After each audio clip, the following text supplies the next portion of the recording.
Es atvainojos par kalamburu, bet tātad, lūk, pie kā es to visu vilku, ka vienīgā pašlaik uz doto brīdi tāda ātrākā izeja būtu kopumā, lai tās sociālās un tās vajadzības apmierinātu, ka iesaistīties grupā, nu vai arī pašam izveidot vieglāks variants, tomēr man būtu iesaistīties, tā kā es tāds nesociāls un nekomunikabls cilvēks.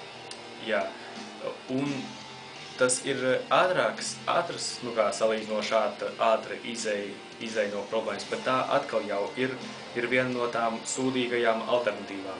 Jā, vēl par ceturto sūdīgo alternatīvu es aizmirsu pateikt, ka tā ir problēmas ignorēšana, ka, jā, man ir bailes no nāves, es,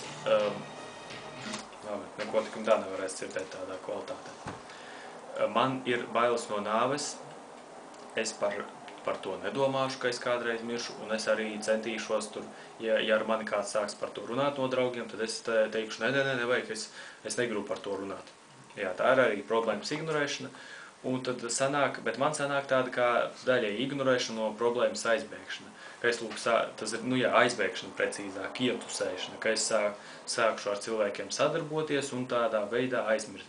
Par to vienkārši ne tik ļoti intensīvi domāšu.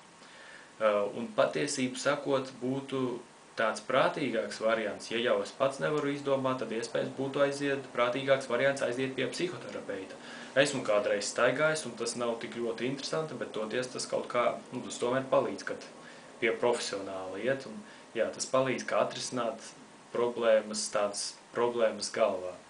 Jā, tātad, ja kāds nezin, tad kā atšķiras psihologs, psihoterapeits un psihiatrs, tad tūlīt īsumā paskaidrošu. Psihologs tas kā salīdzinoši tāds nu, ja var pa līmeņiem sadalīt, tas salīdzinoši tāds viegls līmenis, kur, jā, tas psihologs ir parasti skolas psihologs, pie viņa var aiziet un tur pasūdzēties, un jā, mani visi klases biedri kā apceļ, un man grāmatu paņēma, un kaut ko tur nezinu, jā, tas kopumā salīdzinoši nu, nav vajadzīga tik augsta kvalifikācija, kā es saprotu. Psihoterapeits, labi, aiziešu uzreiz pie psihiatra, pie radikālākas formas. Tātad psihiatrs, viņš jau ārstē tos, kuriem ir reālas problēmas, šizofrēnija, tur varētu būt paranoja, vai arī vienkārši kaut kāda jau bišku neadekvāta uzvedība, neadekvāts dzīves skatījums. Jā, tas jau pie psihiatra. Un tā kā psihiatram pēc idejas ir jau pilnvērtīgas tiesības antidepresantus izrakstīt pie vajadzības. Savukārt, psihoterapeits, viņš tātad ir kaut kas vidējs starp psihologu un psihiatru, bet psihoterapeits tas jau tā kā augstāk kvalificēts nekā psihologs. Jā, tātad psihoterapeits var arī būt tai pašā laikā, var arī būt labs psihologs nevar būt tai pašā laikā labs psihoterapeits, nu, kaut kā tā es saprotu. Un tieši ir interesanti tas, ka, nu, it kā pie psihologa tur var arī, viņš pēc idejas var dot visādus padomus, un kā pieņemsim, jā, viņš ieteiktu rīkoties un tā tālāk. Savukārt pie psihoterapeita viņš kā palīdz ar paša domu gājienu, kā noskaidrot tieši problēmu un kā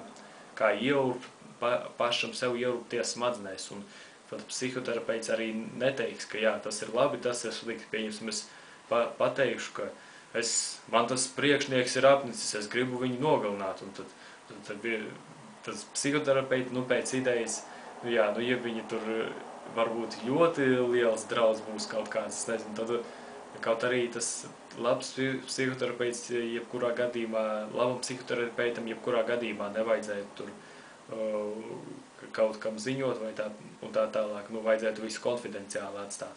Bet pieņemsim, tad psihoterapeitam tādā gadījumā vajadzētu tad pamēģināt noskaidrot, kādēļ tieši un vai patiešām, nu, vai tieši, ja es viņu tieši nogalināšu, vai patiešām man būs tāds vēlāk gandarījums un kā es taisos, nu,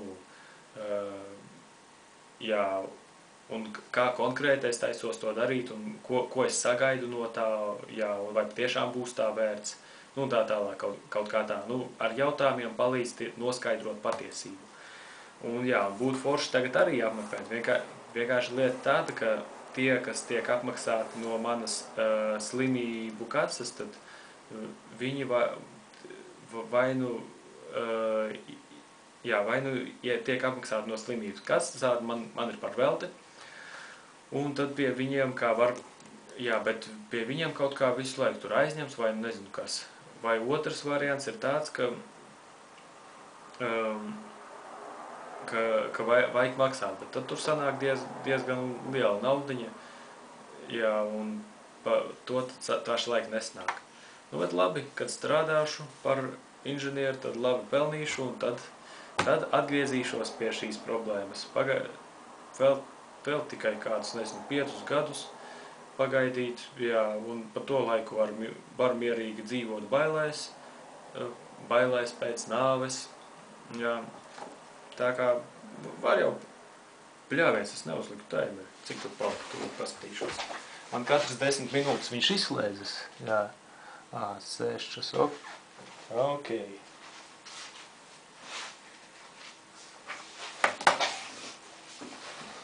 Un, jā, ko es galu galā gribu pateikt? Nu, tad jau man atliek tikai tāds laicīgs variants atrast grupu, bet tādu patiešām man tuvu pēc mana mūzikas novirziena tuvu grupu, jā, 15, 20 tūlīt pierakstīšu. Un, jā, un ar viņiem tādu sadarboties, jā, un ja es ar viņiem sadarbošos, tas tā pašā laikā netraucēs man arī savus solo projektus taisīt. Nu, kā labi traucēs, bet es varēšu gan to darīt vienlaicīgi. Pat ja tas neies tik ātri, bet es varēšu to darīt. Jā, un jā, varbūt dažreiz ja ir kaut kāda garīga problēma, tad kādu laiku var arī no tās bēgt projām. Jā. Pats svarīgākais ir, man liekas, ka pats svarīgākais tādās garīgās problēmās ir neuzskatīt aizbēgšanu no problēmas kā izeju, bet tieši aizbēgšanu no problēmas, tad var uzskatīt kā tādu laicīgu risinājumu. Un man vienkārši laicīgais risinājums ir tas tādēļ, ka man nav pietiekami finansu, lai apmaksātu psihoterapeitu, jā, un no otras puses arī tur studijas visu laiku kaut kas mainīgs, tā kā pašlaik arī nebūs tik daudz laika, ka es varēšu, nu tas ir, laiks būs, vienkārši tur visu laiku tā mainīgi, ka kādu laiku tur, nu, man vajadzīga no tā cilvēka palīdzība, kādu laiku no tā, kādu laiku man jāpalīdz kādam citam, un tad visu laiku tas mainās visu laiku, tas grafiks, katru visu laiku dažāds, un tā kā, ja man katru nedēļu būs uzlikts kaut kāds tāds tiešs laiks, tad tas man salīdzinoši traucēs. Jā, pats svarīgākais, pieveikšu studijas, un var arī, no otras puses var arī bailes izmantot kā iedvesmas avotu. Jā, kādēļ gan ne? Man liekas, jebko gan labu, gan sliktu var izmantot kā iedvesmas avotu. Un nesen ar to man ar vienu mūziķi bija kā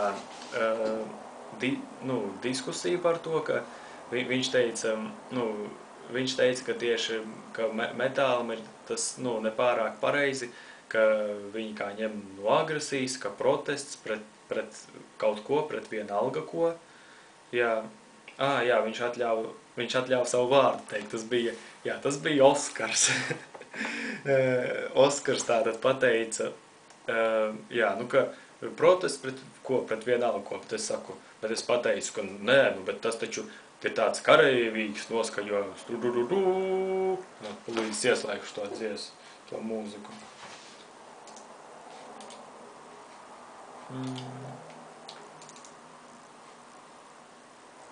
Demigods, jā.